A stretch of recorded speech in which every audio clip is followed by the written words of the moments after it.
ಪಶ್ಚಿಮ ಬಂಗಾಳ ವಿಧಾನಸಭಾ ಚುನಾವಣೆಯ ಹಿನ್ನೆಲೆಯಲ್ಲಿ ಕಾಂಗ್ರೆಸ್ ಪಕ್ಷ ರಾಜಕೀಯ ಚಟುವಟಿಕೆಗಳನ್ನ ಮತ್ತಷ್ಟು ವೇಗಗೊಳಿಸಿದೆ. ಕಾಂಗ್ರೆಸ್ ತನ್ನ ಎರಡನೆಯ ಪಟ್ಟಿಯನ್ನ ಬಿಡುಗಡೆ ಮಾಡಿದ್ದು ಒಟ್ಟು 9 ಅಭ್ಯರ್ಥಿಗಳ ಹೆಸರನ್ನ ಪ್ರಕಟಿಸಿದೆ. ಈ ಪಟ್ಟಿಯೊಂದಿಗೆ ಈಗಾಗಲೇ ಘೋಷಿಸಲಾದಂತಹ ಅಭ್ಯರ್ಥಿಗಳ ಸಂಖ್ಯೆ 293ಕ್ಕೆ ಏರಿಕೆಯಾಗಿದೆ.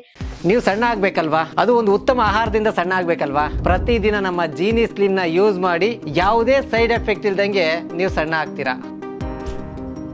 ಈ ಬಾರಿ ಕಾಂಗ್ರೆಸ್ ಏಕಾಂಗಿಯಾಗಿ ಚುನಾವಣೆಗೆ ಕಣಕ್ಕಿಳಿದಿದ್ದು ಈಗ ಕೆಲವು ಕ್ಷೇತ್ರಗಳಲ್ಲಿ ತಂತ್ರಗಾರಿಕೆಯ ಬದಲಾವಣೆಗಳನ್ನ ಮಾಡಿದೆ.